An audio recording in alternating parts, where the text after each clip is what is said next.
Welcome back to On the Fly. We're previewing the predicting and recapping World Junior Championships, our Men's World Championships, the Women's World Championship, the U18 Men's World Championship. Expect the unexpected. Absolute abomination of the Canadian Junior Nationals. I have a couple extra words I want to use in that one. And it's Freebird. Freebird, Freebird, Freebird. Of course, the Olympics are just around the corner. I'm going to coin it the rivalry day. World Junior history! Your home for international hockey. This is On the Fly. Hello everyone, welcome back to On the Fly. Today we're previewing the team representing Sweden at the 2026 Women's Olympic Hockey event happening in Milano Cortina, Italy. So we'll hop into today talking a little bit about the history of this Swedish team, and it's one that has been a dark time over the last few years for the Swedes, but it is starting to become increasingly more positive. And you think back kind of 10 years ago, and it was all glory. Everything was going well. You can even look back to 2006, the last time the Olympics were held in Italy, and they came second in that tournament. They were able to beat the U.S. and eventually lost to Canada for gold. But you look at the way that the Swedish program has kind of dissipated in that span. It's great to see them back playing well on the big stage, but the 2019 relegation from the Women's Worlds, they came back up in 2021, where they started to play a lot better, and even the 2022 tournament, I wouldn't say was their best effort they've ever had. You know, an 8th place finish wasn't overly swell, but this Swedish team is one that has shown over the years, especially dating a little bit longer ago, that they are a competitive team at these tournaments, and so you can't really count them out. And an unfortunate loss for them last year found them in the quarters, found themselves in that 5th, 6th place placement game where they ended up losing to the Swiss.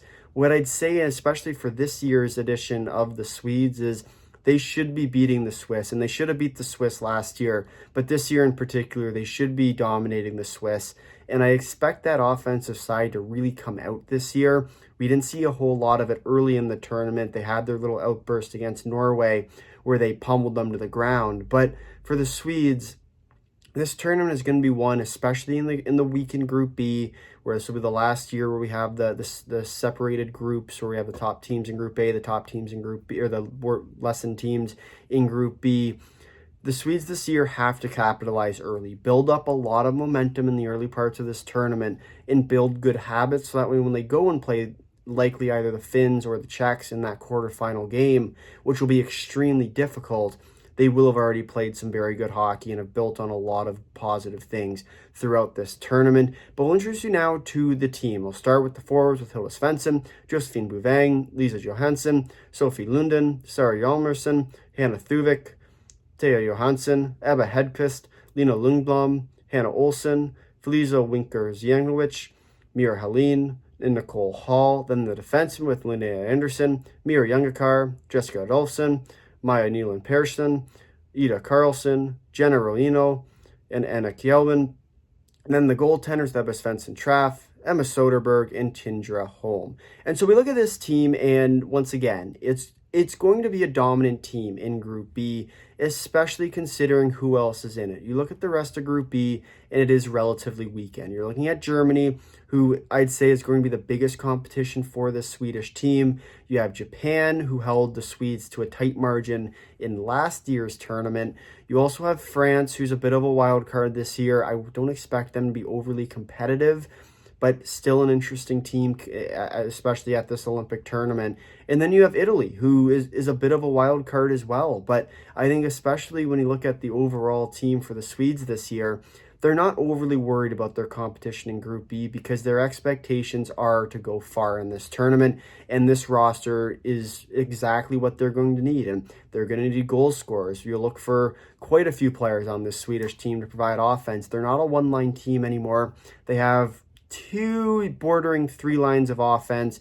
You can look for players like Hilda Svensson to really help lead the charge offensively. Sarah Hjalmarsson as well. Ebba Hedqvist, I'd look for to score a lot of goals at this tournament. She had a really good campaign last year at the Women's Worlds. I'm going to expect that to continue into this tournament. Lena Lundblom as well is another one who I think very well could help to lead that offensive charge for the Swedish team because once again, they're going to need some offense. And they're a good team, They have a lot of the right pieces in place, but it's about playing good hockey early on in this tournament, because they should be killing teams like Germany. They should be killing teams like Japan. They should be blowing teams like Italy and France out of the water.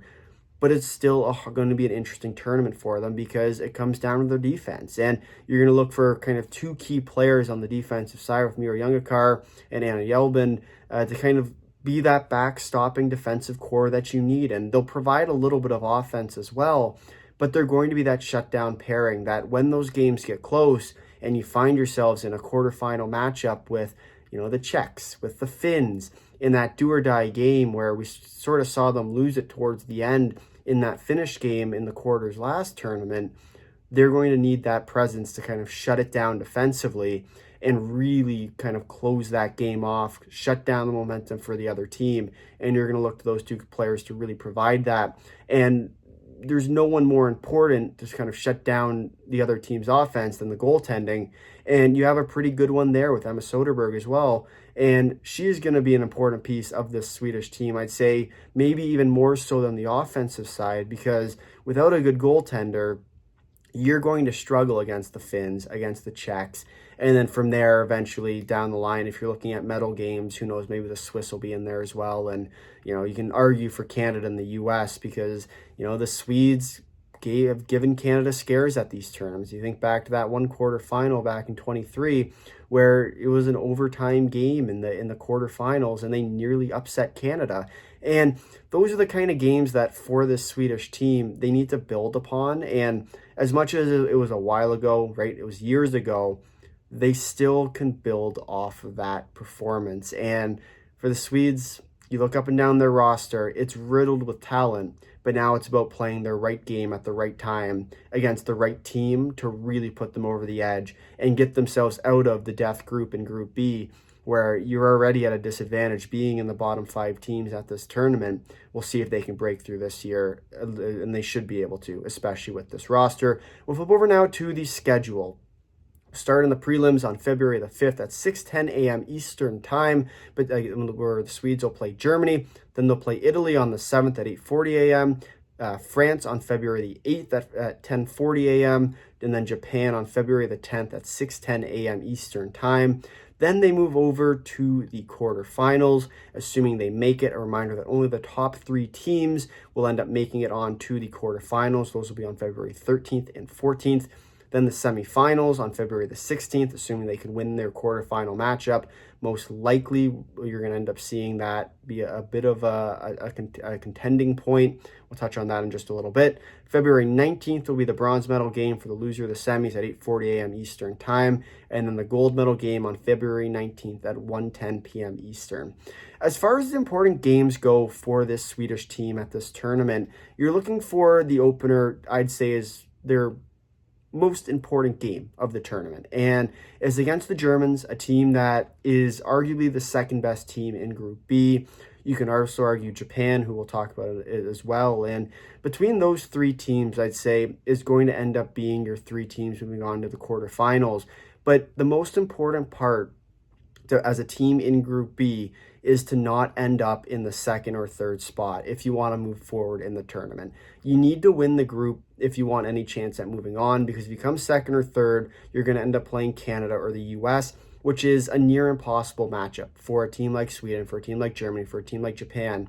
And so for the Swedes, every single game in this prelims is extremely important. And when you play the second best team in the group right off the kick, that's where you need your best performance. And we'll see what performance the Swedes play, because they've shown that they play certain games really well, and we saw that at the most recent Women's World, and they play other games very poorly. And it's going to come down to which version of the Swedish team shows up, especially in that opening game against the Germans, that very well might decide their tournament fate. And it'd be early to kind of talk about that fate part, but realistically, if they lose that game, there's a very slim chance that they end up making their way back to the top of the group.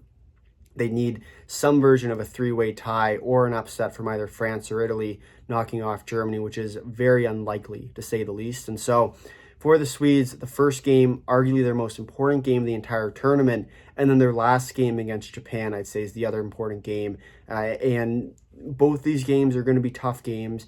Both these teams play relatively defensive styles. You have a good goaltender in Germany. You have a really streaky team in Japan who plays very well in some games, able to shut the door, and other games they make a lot of mistakes, have a lot of turnovers, and then start to struggle.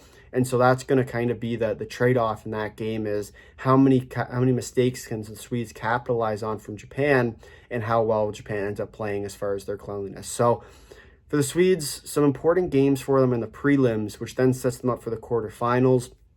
If they win the Group B, come first spot, very likely they'll play either the Finns or the Czechs. We just previewed all of our Group A teams, so you can find those in the link in the description. But realistically this year, it looks to be that the Czechs will be that third place team in the group. It depends. It all will come down to that one game between Finland and Czechia to determine that third spot. But for the Swedes, I think realistically speaking, they should be able to beat the Finns at this tournament. I don't know if they'll have what it takes, at least matchup-wise, to be able to beat the Czechs. But it should be an interesting game regardless. That'll be on either February 13th or 14th. And then, of course, if they can win that game in the quarters, moving on to the semifinals, where they'll likely play either Canada or the U.S., barring any crazy upsets of any sort of fashion. And then from there, unlikely they beat Canada or the U.S., which will find them in the bronze medal game on the 19th at 8:40 a.m. But for the Swedish team this year, they'll look to kind of rewrite the ship at the Olympics, and who knows, an upset might just be waiting around the corner. If you made it this far in the video, thank you for watching. If you'd like to drop a like, if you realize you're subscribing, tell all your friends down below your thoughts on Team Sweden. Until next time, see you.